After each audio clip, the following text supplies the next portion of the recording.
नमस्कार, प्यारा हिंदुस्तान न्यूज 24/7 में आपका हार्दिक स्वागत है।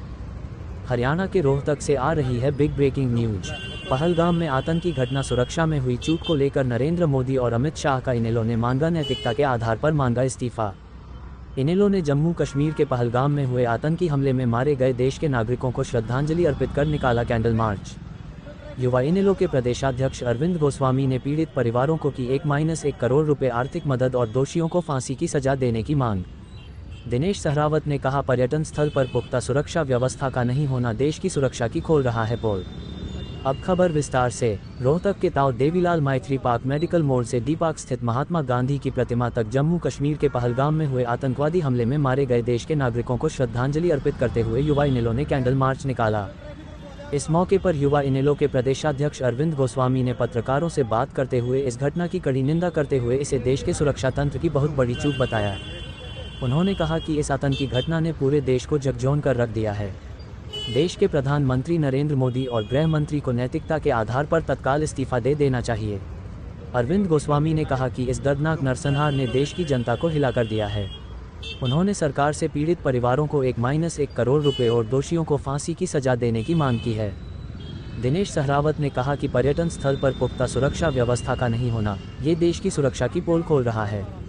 पुलवामा हमले के दोषियों को सरकार आज तक नहीं पकड़ पाई है, इसलिए सरकार को कठोर कदम उठाने की जरूरत है।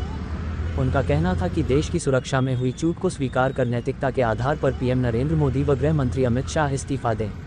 रोहतक से हर्षित सैनी की रिपोर्ट। इंडियन नेशनल लोकदल की युवा इकाई से प्रदेश अध्यक्ष अरविंद गोस्वामी जी, हमारे साथ में जिला के अध्यक्ष डॉक्टर नफे सिंह लाड़ी जी, छात्र इकाई के प्रधान महासचिव श्री दिनेश सहरावत जी और सैकड़ों युवा साथियों ने आज मेडिकल मोड़ ताऊ देवीलाल जी की प्रतिमा के समक्ष एकत्रित होकर के और महात्मा गांधी जी की प्रतिमा डी पार्क तक कैंडल मार्च निकाला है। मौन रूप से जो एक रूप में हमने पर्यटकों को जो श्रद्धांजलि हुई है उनको श्रद्धांजलि देने का भी काम किया है और हमारा रोष भी प्रकट किया है सरकार के खिलाफ और जो तंत्र का जो फेलियर है उसके खिलाफ। क्या लगता है कि इसके पीछे जिस तरह से हमला हुआ, इससे पहले पुलवामा हुआ, अब जिस तरह से ये हुआ? बिल्कुल, देखिए सबसे पहले तो ये कोई राजनीति का मुद्दा नहीं, ये ग्रैंड सोच का एक विषय है। जिस प्रकार से बार बार हमारे देश के ऊपर अटैक हो रहा है और उस जगह पर अटैक हो रहा है जहां हमारी बहुत ज्यादा संख्या में फोर्सेस डिप्लॉयड हैं और वहां इतनी संख्या में इस सीजन के समय में पर्यटक जाते हैं, उसके बावजूद भी वहां सिक्योरिटी के पुख्ता इंतजाम नहीं थे। उसके बावजूद जहां पहले पुलवामा अटैक हो चुका है, हमने उससे सीख ना लेते हुए आगे हमने अच्छे से काम या तंत्र ने अच्छे से काम नहीं किया, जिसकी वजह से हम तो ये मानते हैं ये हुआ है। इसको दुरुस्त किया जाना चाहिए और सरकार से मांग करते हैं कि कड़ी से कड़ी सजा, फांसी की सजा उनके लिए होनी चाहिए और ढूंढ करके, अगर वो हमारे देश में छुपे हैं तो उन्हें वहां से ढूंढ करके, और अगर वो कहीं पाकिस्तान से या कहीं से कोई एजेंसी अगर इसको ऑपरेट करी है तो उस एजेंसी के ऊपर सर्जिकल स्ट्राइक करके हमें उन्हें मुंह तोड़ जवाब देना चाहिए और उन्हें हमें सजा देनी चाहिए। अच्छा, लश्कर तोयबा ने इसका जो जिम्मेदारी ली है, इसके साथ अगर साजिश कहेंगे या इससे सिक्योरिटी का फेलियर कहेंगे? नहीं, दोनों है जी। जहां हमारी सिक्योरिटी का फेलियर भी है और वहां इस तरह की जो एजेंसीज हैं, लश्कर तोयबा है या कोई ISI है या और है, उन्होंने अपना मौका ढूंढते हुए इस प्रकार की घटना को अंजाम दिया है। अच्छा, आगे किस तरह का स्टेप आप लोगों ने?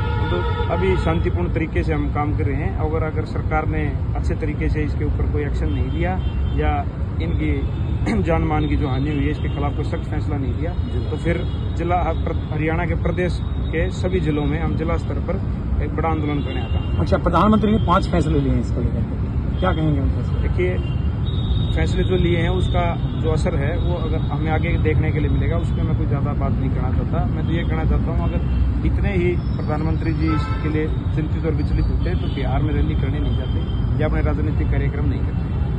तो कहीं ना कहीं इसके पीछे राजनीतिक, देखिए, कहीं ना कहीं वो उनकी चूक है और कहीं ना कहीं वो इसके ऊपर ध्यान न देने की वजह से ये हुआ है।